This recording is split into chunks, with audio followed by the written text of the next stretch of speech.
मश्क 1.1 में सवाल नंबर 7 किसी तालिब इल्म को किसी एक को समझ में नहीं आया था। क्यों नहीं आया था पता नहीं, लेकिन मैं फिर से समझाने की कोशिश करता हूँ। सवाल नंबर 7 में मैंने एक सवाल बताया था और वो सवाल कौन सा था? तीसरा वाला था? नहीं, तीसरा वाला ही था। तो इसको छोड़ करके मैं दूसरा बताऊं तब आपको समझ में आएगा। देखिए, इसमें कुछ नहीं है, खाली जगहों को पुर करना है। तो पहला सवाल 2/3 बराबर ऊपर खाली जगह दी हुई है और नीचे दिया हुआ है 135। बिल्कुल इसी तरीके से सभी सवालात इसी तरीके से हैं, और तीसरा थोड़ा मुख्तलिफ था इसलिए मैंने उसको बता दिया था। देखिए, ये सवाल आप लगा चुके हैं, ये सवाल आप लगा चुके हैं।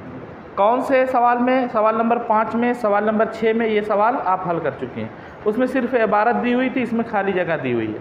उसमें क्या इबारत दी हुई थी कि 2/5 था, उसको क्या करना था? इसकी मसावी शक्ल मालूम करनी थी। और कैसी मालूम करनी थी? कि उसका नसब नुमा आपको दिया हुआ था। तो इसमें भी वही है कि आपको क्या है, एक नातिक अदद दिया हुआ है, उसकी मसावी शक्ल मालूम करना है। मसावी शक्ल कैसे पता चला? चूँकि इसके बाद बराबर का निशान लगा हुआ है, यानी कि इसके मसावी एक नातिक अदद मालूम करना है। और नातिक अदद कैसा होना चाहिए? जिसका नसब नुमा 135 हो। मैंने आपको बताया था कि आपको ये पता करना है कि 3 में किस अदद का ज़रब किया गया कि 135 हो गया। तो इसको मालूम करने के लिए आप क्या करते थे? 135 में 3 से तकसीम कर देते थे। आप 135 में जब 3 से तकसीम करेंगे तो 3 चौक को 12 हो जाएगा। ये तो ख़त्म हो गया, नहीं एक बचा इसमें, और ये 3 पंचे 15 हो जाएगा। यानी कि अगर 3 में 45 से ज़रब किया गया तो 135 हो गया। तो अब अगर इसकी 2/3 की मसावी शक्ल मालूम करना, जिसका नसब नुमा 135 है, तो 45 से नीचे ज़रब करने पर 135 आता है। तो आपको ऊपर भी 45 ही से ज़रब करना होगा ताकि पता चले कि मसावी शक्ल क्या आ रही है। 45 दूना आप जानते हैं कि 90 होता है। अगर 45 दूना 90 का पहाड़ा नहीं आता, 45 को 2 से ज़रब करेंगे आपको 90 मिल जाएगा। तो खाली जगह हमारी पुर हो गई। इसमें किसी तालिब इल्म को समझ में नहीं आया था। मुझको लगता है अब इससे ज़्यादा वजाहत की ज़रूरत नहीं है। मैंने जो सवाल बताया था वो तीसरा था। वो कौन सा सवाल था? तीसरा था। इसमें 2 ही टाइप के सवाल है, एक ये तरीका है और एक जो है तीसरे में था। तीसरे में कुछ इस तरीके से था कि 5 बटा खाली जगह थी और जो है बराबर 90/216। क्या करना था? आपको इस खाली जगह को पुर करना था। आपको एक नातिक अदद दिया हुआ 90/216, इसी के मसावी एक नातिक अदद मालूम करना जिसका शुमार कुनिंदा 5 हो। मैंने कहा था कि आप 90 को 90 में क्या तकसीम करें कि 5 हो जाए। इसके लिए आपको 90 में 5 से तकसीम करने के बाद मालूम करना पड़ेगा। 5 से तकसीम करेंगे तो 5 51 में 5 और ये हो जाएगा 5 अट्ठे 40। ठीक, यानी कि 90 में आपने 18 से तकसीम किया तो 5 हुआ। तो 216 में भी आप 18 से तकसीम करेंगे, जो आएगा वही अदद भरा जाएगा। तो आप यहाँ 216 में 18 से तकसीम कर दें। ठीक, 18 51 में 18 और इसके बाद जो है यहाँ पर हो जाएगा 3 और 6 उतार लेंगे। 18 दूना 36, ये कैंसिल हो जाएगा आपका बचा 12, यानी कि 90 में जब 18 से तकसीम हुआ तो आपको क्या मिला 5। बिल्कुल इसी तरीके से 216 को जब 18 से तकसीम किया गया तो आपको मिला 12। किसी नातिक अदद में बराबर अदद से शुमार कुनिंदा और नसबनुमा में तकसीम करने पर उस नातिक अदद की मसावी शक्ल ही मिलती है ना। इसलिए 18 से अगर ऊपर तकसीम किया गया तो नीचे भी 18 से तकसीम कर देंगे तो इसी के मसावी शक्ल आपको मिल जाएगी। बस यही मालूम करना था। इस 2 सवाल के बाद पूरा लगा लेंगे, ठीक है। अब मैं मश्क 1.1 जो है इससे पहले पढ़ा चुका था पूरी। अब 1.2 से पहले मश्क 1.2 से पहले मैं आपको कुछ चीज़ें बता दूं ताकि आपके लिए मश्क आसान हो जाए। देखिए, एक नातिक अदद है, उसको अददी ख़त पर ज़ाहिर कर सकते हैं। एक नातिक अदद को अददी ख़त पर ज़ाहिर कर सकते हैं। कैसे कर सकते हैं? अददी ख़त क्या होता है, ये सब चीज़ें आप अरबी अव्वल में पढ़ चुके हैं। बस यहाँ पर अरबी अव्वल में आपने इसी चीज़ को कसर में पढ़ा था, है ना। जो यहाँ नातिक अदद पढ़ रहे हैं वहाँ कसर था। कसर में क्या होता था, माइनस वाला पार्ट नहीं रहता था, यानी कि कसर जो है हमेशा तबई आदात से कसर का शुमार कुनिंदा और नसबनुमा तबई आदात से आता था और इसका जो है सही आदात से आ रहा है, यानी इसमें माइनस भी रहता है प्लस भी रहता है।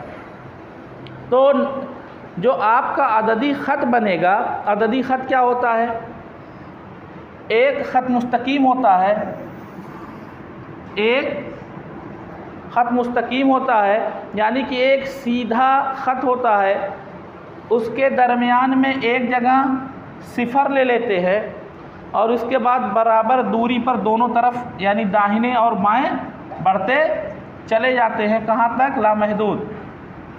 ठीक, दाहिने तरफ वाले को 1 2 3 4 इस तरीके से लामहदूद तक लिखते हैं। बाईं तरफ वाले को -1 -2 -3 लामहदूद तक लिखते हैं। ठीक, ये एक अददी ख़त होता है। इस अददी ख़त पर आप हर एक नातिक अदद को ज़ाहिर कर सकते हैं। आपने इस अददी ख़त को पिछली क्लास में जो पढ़ा था, यानी कि अरबी अव्वल में अददी ख़त पर कसरों को ज़ाहिर करना सीखा था कि कसर को अददी ख़त पर कैसे ज़ाहिर करते हैं। यहाँ पर आप क्या सीखेंगे, नातिक आदात को अददी ख़त पर कैसे ज़ाहिर करते हैं। इसके बाद यहाँ से कई चीज़ें सामने आती हैं कि एक अदद अगर दूसरे अदद के अददी ख़त पर दाहिने तरफ है तो वो छोटा होगा या बड़ा होगा, है ना, उस अदद से। तो इस तरीके से कई चीज़ें सामने आती हैं। तो सबसे पहले मैं आपको बता दूं कि ये अददी ख़त है, इस पर ये आदात जो हैं वो कौन से आदात हैं, सही आदात हैं। इस पर नातिक अदद को आप कैसे ज़ाहिर करते हैं। देखिए, नातिक अदद मान लीजिए ये 2/4 है या 2/3 ले लीजिए। एक अदद है 2/3, ये एक नातिक अदद है। अब इसको अददी ख़त पर ज़ाहिर करना हुआ, आप क्या करेंगे, आप इसको देखेंगे। देखिए, जब भी नसबनुमा शुमार कुनिंदा से बड़ा होगा, नसबनुमा शुमार कुनिंदा से बड़ा होगा, वो अदद सिफर के बाद और 1 से पहले होगा, यानी कि सिफर और 1 के दरमियान में होगा। तो ऐसे अदद को कैसे अददी ख़त पर ज़ाहिर करते हैं ये आपको सीखना है। आप क्या करेंगे, इसके नसबनुमा पर गौर करें। नसबनुमा कितना है? 3। 0 से 1 के दरमियान आप जो है 3 बराबर हिस्सों में इसको तकसीम कर दें। कितने हिस्सों में? 3 बराबर हिस्सों में। बराबर हिस्से होने चाहिए। तो हमने क्या किया, एक हिस्सा ये हो गया, एक हिस्सा ये हो गया, एक हिस्सा ये, 3 हिस्सों में हमने तकसीम कर दिया। देखिए थोड़ा गौर से, देखिए सिफर यहाँ ज़ाहिर हो रहा है, 1 यहाँ है, 2 यहाँ है, 3 यहाँ है। 2/3 कहाँ होगा? पहले आप जानते हैं कि नसबनुमा शुमार कुनिंदा से बड़ा है, तो ये 0 और 1 के दरमियान होगा। एक चीज़ जान गए। दूसरी चीज़ अब आपको ये जानना है कि इन दोनों के दरमियान कहाँ होगा। इसके लिए आपको नसबनुमा देखना पड़ेगा। नसबनुमा जैसे ही आप देखें तो आपको ये पता होना चाहिए कि जितना नसबनुमा है उतना जो है 0 और 1 के दरमियान हम हिस्सा बनाएंगे। ठीक, अब उतना हिस्सा बनाने के बाद शुमार कुनिंदा क्या है, 2 है, तो इस तरफ से यानी बाईं तरफ से 2 अदद जाएंगे, 2 निशान जाएंगे, पहला और दूसरा। जो ये वाला पॉइंट है ये किस अदद को जाहिर कर रहा है, 2/3 को। पहला वाला 1/3 को, दूसरा वाला 2/3 को, तीसरा वाला 3/3 को। तीसरा वाला 3/3 को मतलब 1 को जाहिर कर रहा है, और ये वाला 0/3 को, 0/3 का मतलब 0 को जाहिर कर रहा है। पहला 0/3 को, फिर 1/3 को, फिर 2/3। इस तरीके से देखिए, कोई भी एक यूनिट यानी 0 से यहाँ तक 1 यूनिट है, ठीक है ना, 1 से 2 तक 1 यूनिट है। आप क्या करेंगे, ये जैसे अभी इसको मैं 3 हिस्सों में बांट दूँ, ठीक है, 3 हिस्सों में बढ़ गया, पहला, दूसरा, तीसरा। अब यहाँ पर ये भी वैसा ही होगा, पहला 1/3 को, दूसरा 2/3 को, तीसरा 3/3 को। लेकिन इसमें क्या होगा, 1 के बाद है ना 1 से बड़ा होगा, यानी कि 1 सही 1/3, 1 सही 2/3। अब 1 सही 1/3 का मतलब क्या होता है, 1 सही 1/3 का मतलब 3 एकन्नम 3 1 4, यानी 4/3 को अगर जाहिर करना हुआ, 4/3 को अगर जाहिर करना हुआ तो पहले मखलूत में आप बदल लीजिए। मखलूत में जैसे बदलेंगे तो जैसे 1 आया, 1 के बाद होगा 2 से पहले होगा। अब 2 से पहले 1 और 2 के दरमियान वाले को इसके मुताबिक आप तब्दील कर दें, बराबर हिस्सों में बांट दें। जो शुमार कुनिंदा है उतना शुमार करने के बाद आप उसी पॉइंट को जाहिर कर दें। तो ये मतलब पहले की चीज़ हो गई कि अभी आपको इसको मश्क में पढ़ना है, पहली चीज़ ये हो गई। दूसरी चीज़ ये है कि अददी ख़त पर एक अदद अगर दूसरे अदद के दाहिनी तरफ है तो वो उस अदद से बड़ा होगा। अददी ख़त पर 2 अदद हैं, एक मान लीजिए 1 है और एक 2 है। अब इन दोनों में जो दाहिनी तरफ होगा वो बड़ा होगा अददी ख़त पर। आप गौर करेंगे 2 दाहिनी तरफ है, बड़ा है।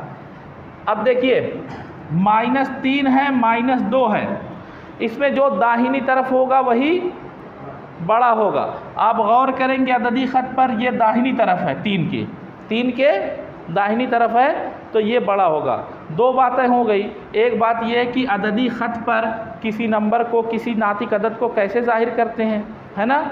दूसरी बात ये हो गई कि कौन बड़ा होता है। अददी ख़त पर आप कैसे पहचानेंगे कि कौन अदद बड़ा है। अददी ख़त पर आप कैसे, जैसे अभी मैं यहाँ पर लिख दूँ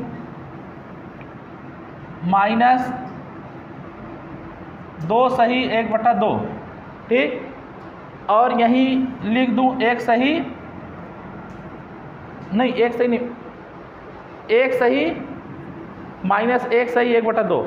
अब आपसे मैं पूछूं इन दोनों में कौन बड़ा है, आप क्या करेंगे, देखेंगे कि दाहिनी तरफ कौन है इसके यानी इन दोनों में अददी ख़त पर दाहिनी तरफ कौन है, तो आप जान जाएंगे कि ये दाहिनी तरफ है तो ये वाला बड़ा है। बस 2 चीज़ें हैं। तीसरी चीज़ ये है अददी ख़त पर ये हो गया ज़ाहिर करना, और जो है बड़ा छोटा हो गया।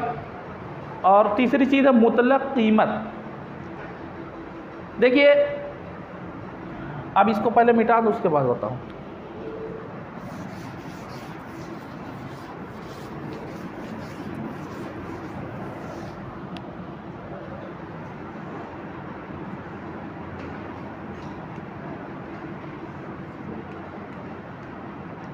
मुतलक कीमत, नातिक अदद की मुतलक कीमत क्या होती है, किसी भी नातिक अदद की मुतलक कीमत उस अदद की सबसे बड़ी कीमत को कहते हैं।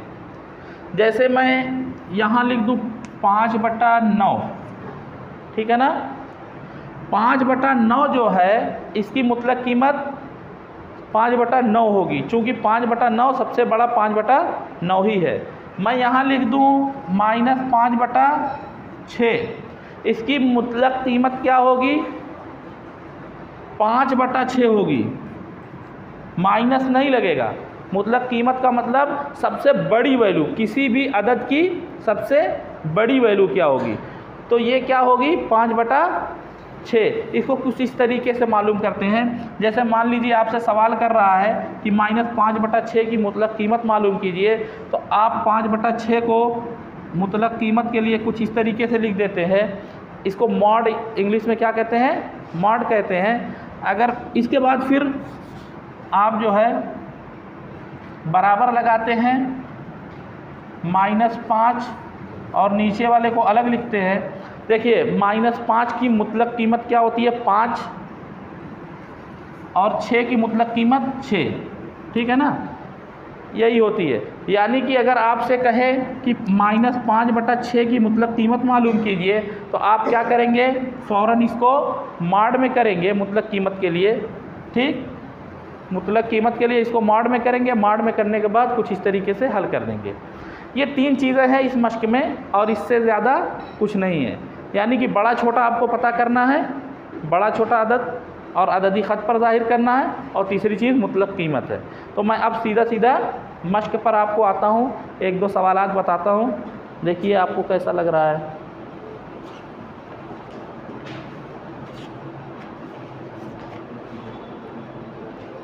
मश्क 1.2, मश्क 1.2 सफ़हा नंबर 23 पर है,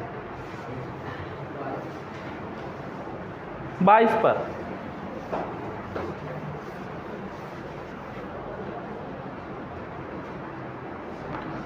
सवाल नंबर 1, अददी ख़त बनाइए और दर्ज झेल नातिक आदाद को ज़ाहिर कीजिए।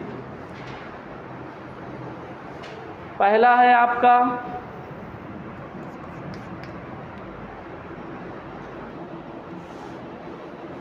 3/4, दूसरा आपका है 5/8,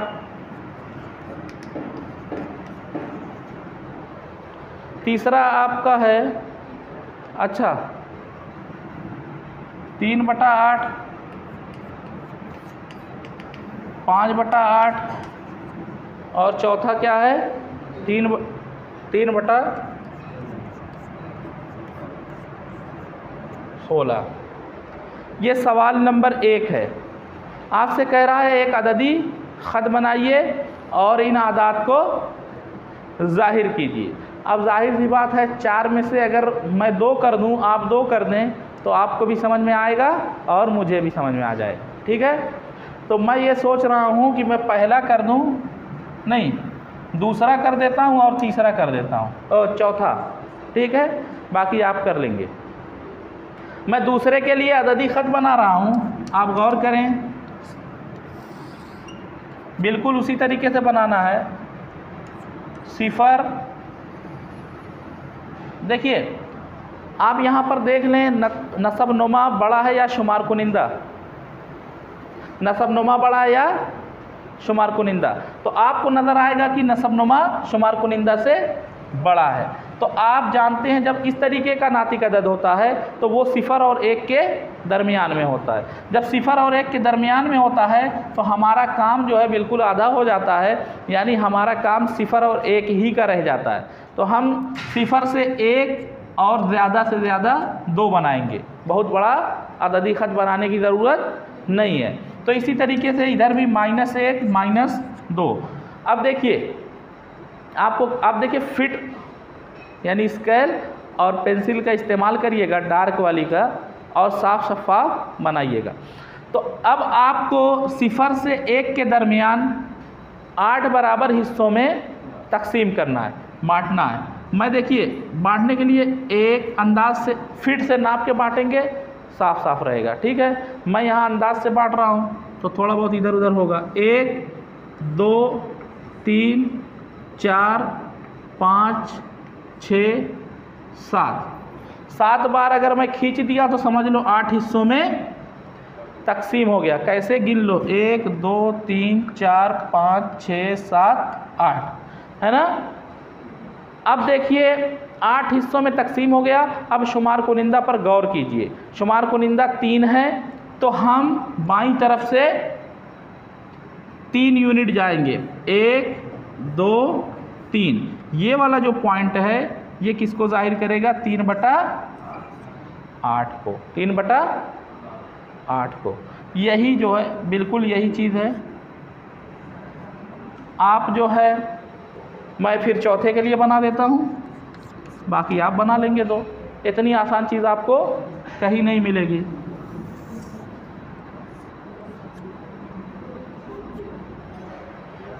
थोड़ा गौर करेंगे तो आपको यहाँ भी नज़र आएगा कि नसबनुमा शुमार कुनिंदा से बड़ा है। वही काम 0 से 1 के दरमियान आएगा। देखिए 16 हिस्सों में तकसीम करना है तो थोड़ा सा 0 और 1 के दरमियान में बड़ा गैप दे दें, है ना। मान लीजिए मैं यहाँ पर 0 मानता हूँ, यहाँ पर 1 मान लेता हूँ, या थोड़ा और दूरी पर 1 मान लेता हूँ यहाँ पर, ठीक। आप इसके आगे लामहदूद तक जाएंगे ना, 2 3 4 5 जहाँ तक जा सकते हैं, -1। इस तीर का मतलब है कि ये ये ख़त जो है बढ़ता चला जा रहा है और इस पर नंबर बढ़ते चले जा रहे हैं। लेकिन जैसे 0 से 1 इतनी जितनी दूरी पर है उतनी ही दूरी से पर 1 से 2 भी होगा। अब देखिए आपको क्या करना है, 3/16 को जाहिर करना है, तो 16 बराबर हिस्सों में 0 और 1 को बांट दीजिए। 1 2 3 4 5 6 7 8 9 10 11 12 13 14 15। ये 16 हिस्सों में तकसीम हो गया। 16 हिस्सों में तकसीम हो गया। मुझे 3/16 यानी शुमार कुनिंदा 3 है, तो 3 अदद शुमार करता हूँ मैं यहाँ से 3 यूनिट, 1 2 3। ये जो तीसरा नंबर है ये 3/16 को ज़ाहिर कर रहा है। अददी ख़त पर किसी नातिक अदद को इसी तरीके से ज़ाहिर कर सकते हैं। अब देखिए 2 अदद और बच रहे हैं, इसको आप इसी तरीके से ज़ाहिर कर लेंगे। इसको आप लोग अपनी फेयर कापी पर बनाएंगे, ठीक, और कापी पूरी करते चले।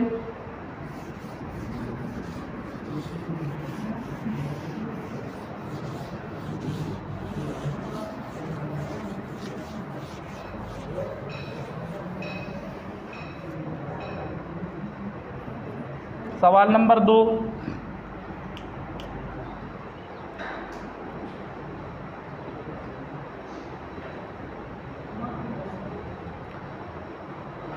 सवाल नंबर 2 आपसे कह रहे हैं, मान लीजिए ZOP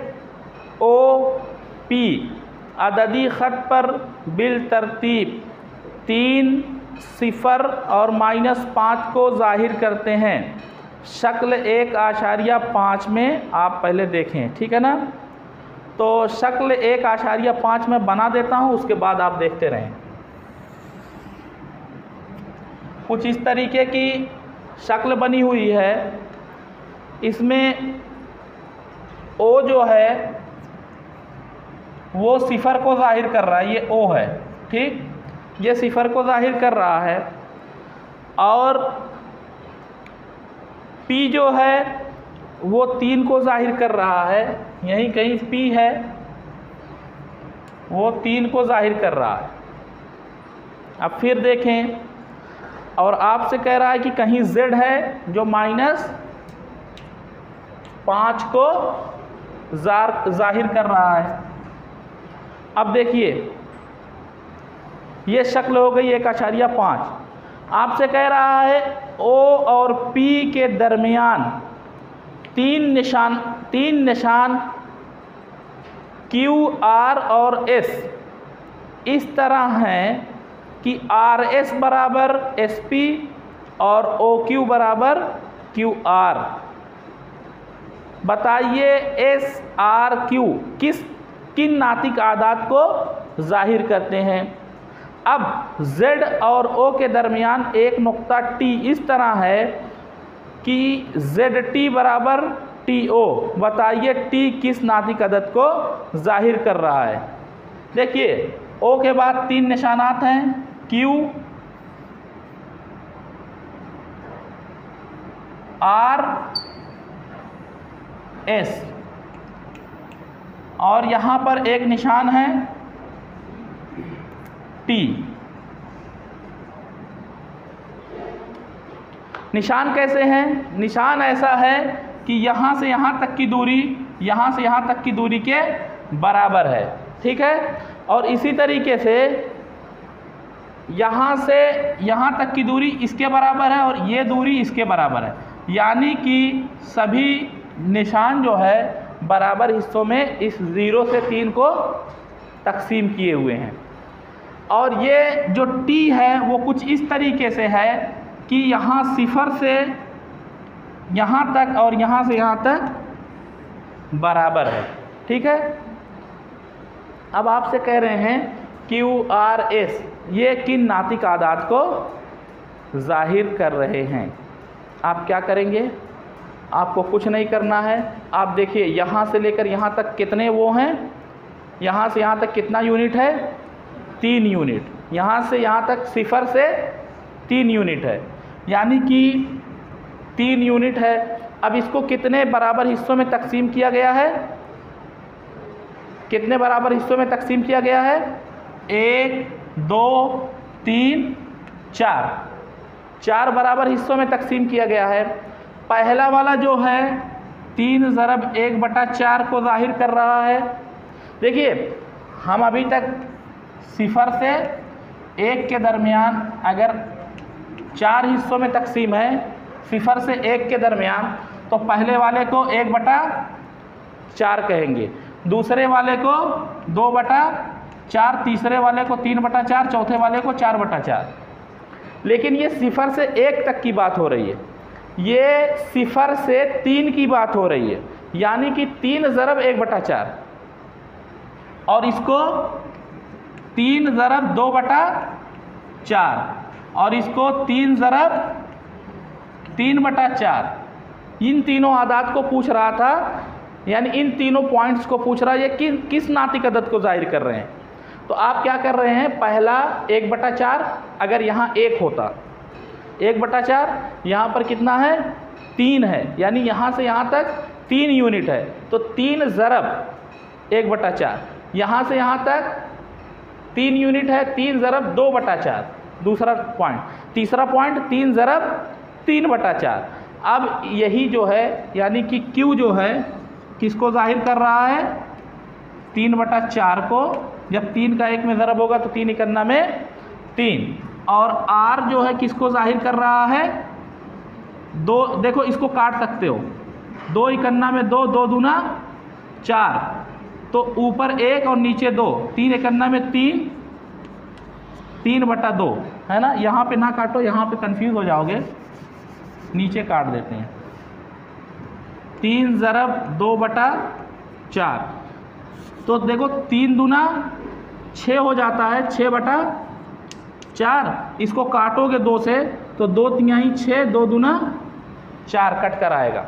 बिल्कुल इसी तरीके से R के बाद S जो है वो 3 ज़रब 3, यानी 3 तिरिका 9 और नीचे 4। ये इन्हीं आदाद को जाहिर करते हैं।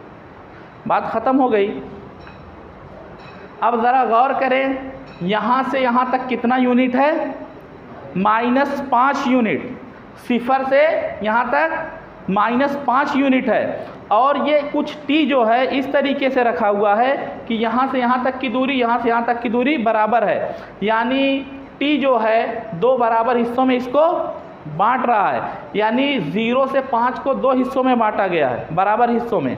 अब ये T किस नातिक अदद को जाहिर कर रहा है ये आपको बताना है।